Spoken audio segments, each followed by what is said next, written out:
Hello दोस्तों, कैसे हैं आप सभी। आशा है आप स्वस्थ मस्त एवं मेरे वीडियो के साथ बने हैं। तो आज के हम इस सेशन में बात करने वाले हैं पर पोषण के बारे में। इससे पिछले वीडियो में हमने स्वपोषण के जितने भी टॉपिक है, स्वपोषण किसे कहते हैं, स्वपोषण के अंतर्गत क्या क्या आते हैं ना, उसमें कौन सा प्रोसेस होता है, तो वो सब के बारे में हमने अच्छी तरह से समझाने की प्रयास किए हैं। आप प्लेलिस्ट में जाके वो वीडियो देख लें। अब जो है आज हम पढ़ने वाले हैं पर पोषण, यानी कि पर पोषण। इसको मतलब पर पोषण ये होता क्या है, हेटेरोट्रॉपिक न्यूट्रिशन क्या होता है। तो देखो, जैसा कि शब्द से स्पष्ट है, पर मतलब होता है दूसरा। क्या होता है? दूसरा।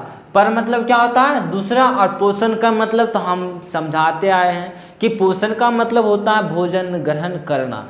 यानी कि पर पोषण का पूरे सा डिफिनीशन क्या हो जाएगा कि वैसे जीव जो दूसरे से भोजन ग्रहण करेगा। ठीक है, पर मतलब क्या होता है? दूसरा, और पोषण मतलब भोजन ग्रहण करना। तो जो जीव दूसरे से भोजन ग्रहण करेगा उसी को तो पर पोषण कहते हैं। अब पर पोषण के अंतर्गत जितने भी जीव आते हैं, जैसे कि मनुष्य आ गया, ठीक है, अमीबा आ गया, कवक आ गया, मेढक आ गया, छिपकली आ गया, ठीक है। तो ये सब का एक साथ अध्ययन करना हमको नहीं लगता है कि आसानी है। तो हम इसलिए इसको 3 भाग में बांट देते हैं। पहला है मृत जीवी पोषण, दूसरा है परजीवी पोषण, और तीसरा है प्राणी संपोषण। अब पहला है मृत जीवी का इंग्लिश होता है सेप्रोफाइटिक न्यूट्रिशन, परजीविक होता है पैरासिटिक न्यूट्रिशन, और प्राणी संपोषण का होता है होलोजोइक न्यूट्रिशन।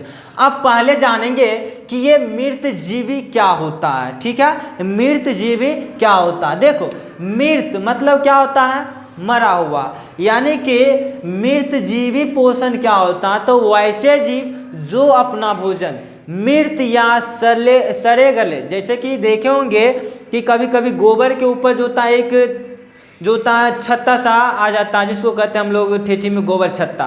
ठीक है, तो क्या करता है, वो क्या करते हैं कि गोबर जो होता है, गोबर का जो पतला होता है पदार्थ, उसको पतले पदार्थ में पानी में बदल कर उसको खींच के अपना भोजन कर लेता है।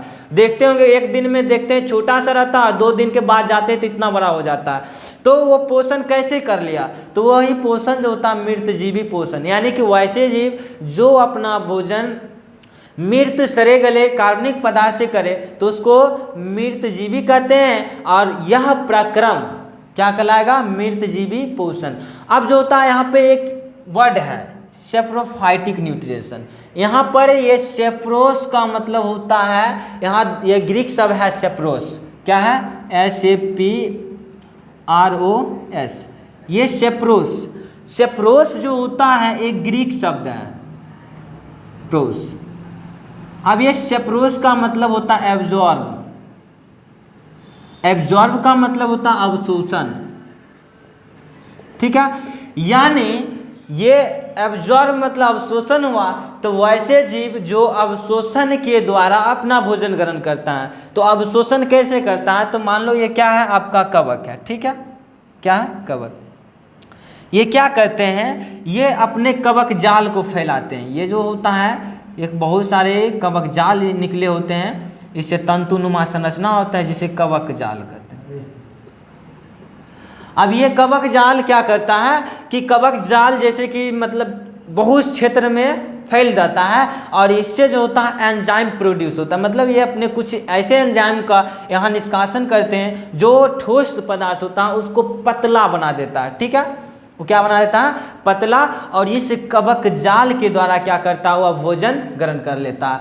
तो मृत जीवी के अंतर्गत क्या आ गया? कवक आ गया, ठीक है, बैक्टीरिया आ गया। ये सब किसके अंतर्गत आ गया? और प्रोटोजोआ आ गया। ये किसके अंतर्गत आ गया? मृत जीवी।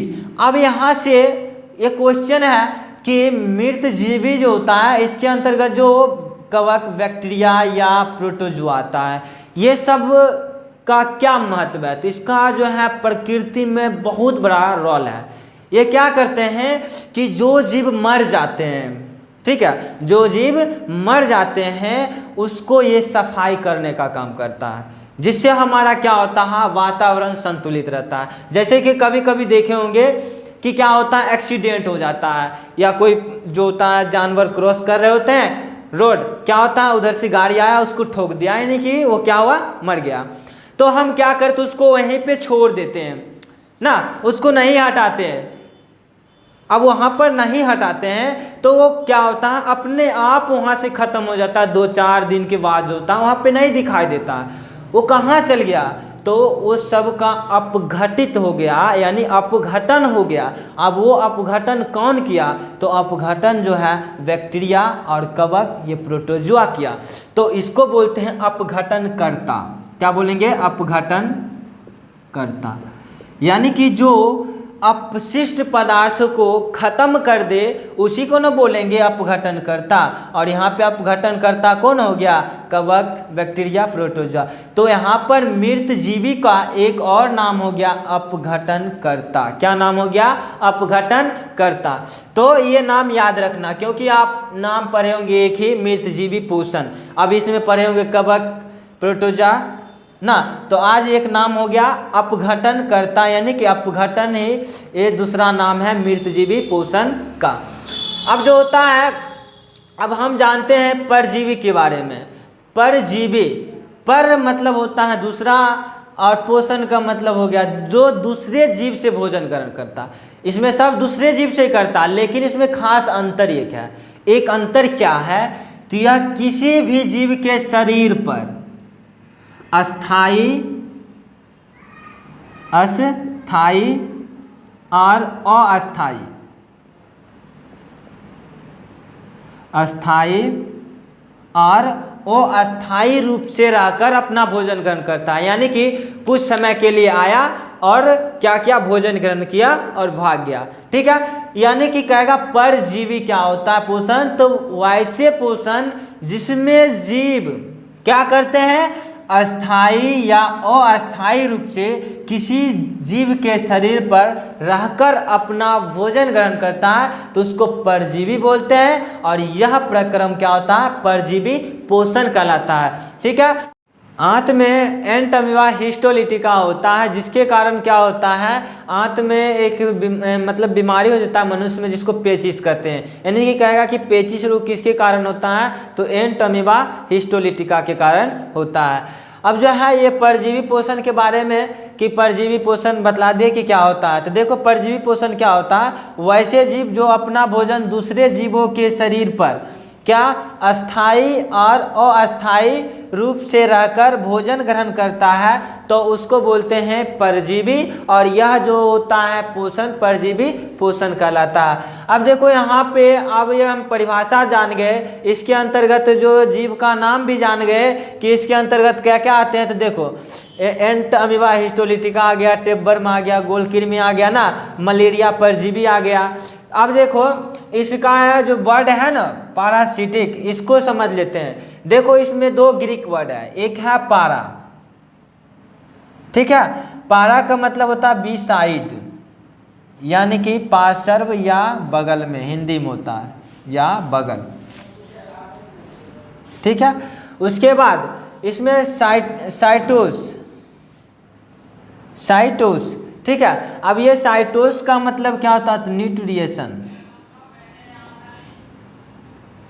साइटोस का मतलब क्या हो गया, न्यूट्रिएशन। यानी कि पैरासाइट 2 शब्द से मिलकर बना है, एक है पारा जिसका अर्थ होगा बी साइड, या हिंदी में इसको कहे पार्श्व या बगल।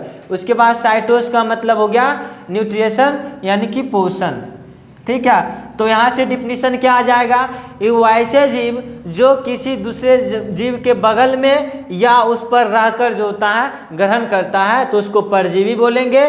और यह पोषण क्या कहलाएगा, परजीवी पोषण, ठीक है। तो आप समझ गए होंगे। अब जो है हम चलते हैं आगे प्राणी संपोषण के बारे में, ठीक है। अब प्राणी संपोषण किसको कहते हैं, प्राणी मतलब क्या होता है, देखो यहाँ पर इंग्लिश वर्ड पहले देख लेते हैं, होलोजोइक। क्या है, होलोजोइक, या ये जो शब्द है, अब ये होलोजोइक जो शब्द है, यह शब्द 2 ग्रीक वर्ड से मिलके बना है। एक है होलो, क्या है, होलो, होलो का मतलब होता है कंप्लीट।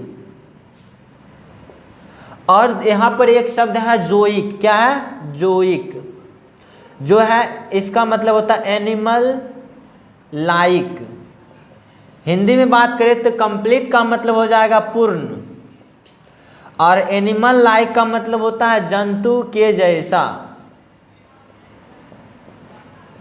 यानी इस शब्द में ही परिभाषा छुपा हुआ है। क्या है? तो वैसे जीव जो जंतु के जैसा, ठीक है, जंतु के जैसा भोजन, यानी किस रूप में? या तो ठोस के रूप में या तो तरल के रूप में जो है जंतु के जैसा करेगा, तो उसको बोलेंगे प्राणी संभोजी। जीव कहलाएगा प्राणी संभोजी, और यह पोषण जो कहलाएगा वो कहलाएगा प्राणी संपोषण। फिर से देखो क्या होता है, कहेगा प्राणी संपोषण क्या होता है, तो बोलेंगे वैसे जीव, यहाँ पर देखो हम लिख भी दिए हैं क्या, तो वैसे जीव जो अपना भोजन ठोस या तरल के रूप में जंतु के जैसा ग्रहण करता है तो उसे प्राणी संभोजी कहते हैं, और यह प्रक्रम प्राणी संपोषण कहलाता है। अब वहाँ वर्ड से भी मतलब हो गया, होलो का मतलब हो गया पूर्ण, ठीक है, अजोई का मतलब जंतु के जैसा। अब इसके अंतर्गत कौन कौन से आते हैं, तो देखो इसके अंतर्गत क्या क्या आ जाता है। इसके अंतर्गत जो होता है मनुष्य आ जाता है, अमीबा आ जाता है, मच्छर आ जाता है, छिपकली आ जाता है। ये सब जो जंतु है, ये सब में जो होता है प्राणी संपोषण के द्वारा जो होता है भोजन ग्रहण किया जाता है। तो आज जो है हम परपोषण के बारे में जान गए कि परपोषण के 3 टाइप्स हो गया। एक हो गया पहला मृतजीवी पोषण, दूसरा हो गया परजीवी पोषण, और तीसरा हो गया प्राणी संपोषण। अब परजीवी के मृतजीवी के अंतर्गत बैक्टीरिया आ गया, कवक आ गया, प्रोटोजोआ आ गया। उसके बाद परजीवी के अंतर्गत जो है आपका मलेरिया परजीवी हो गया, गोल कृमि हो गया, टेपवर्म हो गया, और यहाँ पे एंट अमीबा हिस्टोलिटिका के बारे में भी जान गए कि एंट अमीबा हिस्टोलिटिका के कारण कौन सा रोग होता है? पेशिश रोग। अब जो होता है तीसरा है प्राणी संपोषी, यानी प्राणी संपोषण के अंतर्गत कौन कौन आ जाता है, तो मनुष्य आ जाते हैं, अमीबा आ जाता है ना। उसके बाद जो है मच्छर, छिपकली, ये सब जो होता है किसके अंतर्गत आ जाता है? प्राणी संपोषण के अंतर्गत आता है। तो ये परपोषण के हम टाइप्स के बारे में जान गए। अगले वीडियो में हम जंतु में पोषण के बारे में बतलाएंगे कि जंतु में पोषण कैसे होता है। तो इस वीडियो को यहीं पे समाप्त करते हैं। तब तक के लिए जय हिंद, अगले वीडियो में मिलेंगे।